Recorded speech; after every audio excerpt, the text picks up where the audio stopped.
नमस्कार, मैं ज्योति कुमारी। हम राजकीय महाविद्यालय बहरोड आपका पुनः स्वागत करती हूँ हमारी ई व्याख्यान श्रृंखला में, जिसमें हम एकांकी के इतिहास, उद्भव, विकास, भेद, प्रभेद आदि पर चर्चा कर चुके हैं। अब आज हम हिंदी साहित्य में एकांकी के उद्भव और विकास के आधुनिक काल पर चर्चा करेंगे कि आधुनिक काल में एकांकी किस तरह से विकसित होती है। यदि आधुनिक एकांकी की बात की जाए तो जयशंकर प्रसाद का एक घूंट एकांकी आधुनिक ढंग का पहला एकांकी है। उसके बाद तो अनेक लेखकों ने मौलिक और अनूदित एकांकी लिखे हैं। सन 1938 में हंस का एकांकी विशेषांक अलग से प्रकाशित हुआ, जिसने हिंदी के एकांकीकारों का एकांकी की कला से विशेष तरह का परिचय करवाया। इस काल के सबसे चर्चित एकांकीकार राम कुमार वर्मा हैं। उनका बादल की मृत्यु एकांकी यद्यपि कला की दृष्टि से सफल नहीं था, लेकिन प्रयोग की दृष्टि से एकांकी के इतिहास में इसका विशेष महत्व है। वर्मा जी के पृथ्वीराज की आँखें, सप्त किरण, ध्रुव तारिका, रज्जत रश्मि, ऋतुराज और काम कंदला बहुचर्चित एकांकी हैं। सामाजिक और ऐतिहासिक संदर्भों को तात्कालिक यथार्थ से जोड़कर उन्होंने आदर्शवादी दृष्टिकोण से चिरंतन सत्य का उद्घाटन किया है। वर्मा जी के ही समकालीन एकांकीकारों में दूसरे स्थान पर आते हैं, उनके बराबर आते हैं लक्ष्मी नारायण मिश्र के अशोक वन, एक दिन, प्रलय के पंख पर, नारी के रंग आदि। एकांकी संग्रह शिल्प की दृष्टि से मील के पत्थर है। रंगमंच पर भी उस काल में ये एकांकी पर्याप्त सफल रहे। उपेंद्रनाथ अश्क के सामाजिक और समस्या प्रधान एकांकी सजीव वातावरण तथा अनुभूति की यथार्थता के कारण बहुचर्चित रहे। सूखी डाल, लक्ष्मी का स्वागत, अंजो दीदी, स्वर्ग की झलक, पर्दा उठाओ, पर्दा गिराओ अश्क जी के अन्य उल्लेखनीय एकांकी हैं। इन एकांकियों में एकांकीकार ने सामाजिक कुरीतियों और रूढ़ियों पर तीखे व्यंग किए। उदय शंकर भट्ट, भुवनेश्वर प्रसाद मिश्र, सेठ गोविंद दास तथा जगदीश चंद्र माथुर के नाम बहुचर्चित और ख्याति प्रख्यात एकांकीकारों में गिने जाते हैं। यानी कि आप देख चुके हैं कि आधुनिक काल तक आते आते एकांकीकारों की एक लंबी श्रृंखला आपके सामने प्रस्तुत होती जा रही है।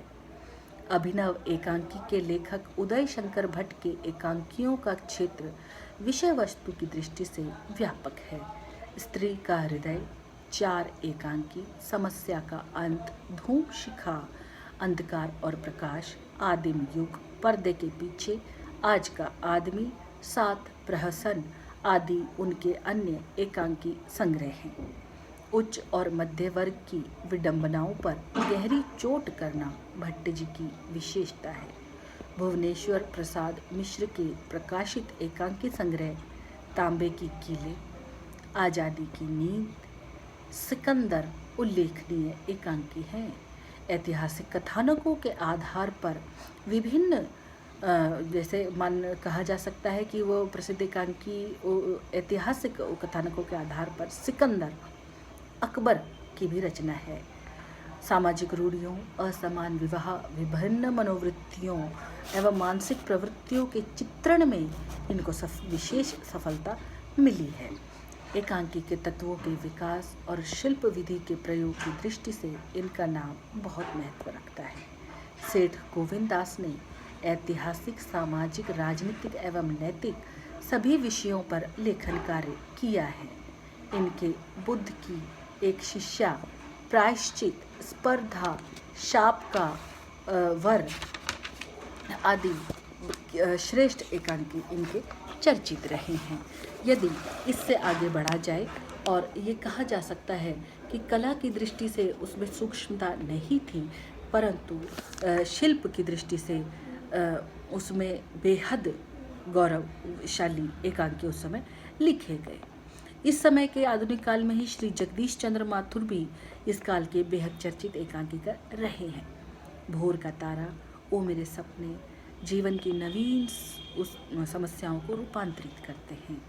हास्य और व्यंग्य का पुट, विचार, अनुभूति, कला और ज्ञान, इन सभी का सुंदर समन्वय इनके एकांकियों में होता है।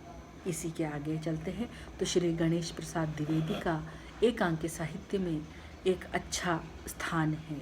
सुहाग बिंदी, वह फिर आई थी, कॉमरेड गोष्ठी, रिहर्सल, इनके चर्चित एकांकी रहे हैं और इन्होंने प्रायः सामाजिक और मनोवैज्ञानिक समस्याओं का चित्रण किया है। स्वतंत्रता के बाद यदि की बात की जाए तो स्वतंत्रता के बाद एकांकी लेखन की धारा विशेष रूप से बलवती होती है। डॉक्टर जयनाथ नलिन, प्रभाकर माचवे, भगवती चरण वर्मा, विष्णु प्रभाकर, धर्मवीर भारती, लक्ष्मी नारायण लाल, विनोद रस्तोगी, सत्येंद्र शरद, रेवती रमन शर्मा, विमला लूथरा, चिरंजीत देवराज, दिनेश, राजीव सक्सेना आदि अनेक नाम हैं जो आपको हिंदी साहित्य में एकांकियों का विकास करते प्रसिद्ध एकांकीकार हैं। इनके कथानक, इन सभी के कथानक में पूर्ण विविधता मिलती है और विभिन्न प्रकार के एकांकी दिखाई देते हैं और इन सब के भाषा, संवाद और भाषा बिल्कुल सहज और सरल होती है और रेडियो और रंगमंच दोनों पर ही इन एकांकियों को मूर्त रूप दिया जा सकता है। संक्षेप में यदि कहा जाए कि आधुनिक काल में एकांकियों का पूर्ण रूप से विकास होता है और एकांकियों के विकास के साथ साथ हम ये देखते हैं कि साहित्य की विधा के रूप में भी एकांकी का एक बड़ा महत्वपूर्ण स्थान है। साहित्य की विधा के रूप में इसने वह दर्जा हासिल किया है कि कम समय में अपनी पूरी बात कह देना, चुटीले अंदाज में कहना, व्यंग्यपूर्ण होना चाहिए और सहज सरल अपने कथानक से, अपने कंटेंट से, अपने मूल संवेदना से यह जो एकांकी विधा है वो निरंतर प्रगतिशील है और आधुनिक काल में इस विधा में निरंतर बदलाव आ रहे हैं। तो आज के लिए इतना ही। बहुत धन्यवाद।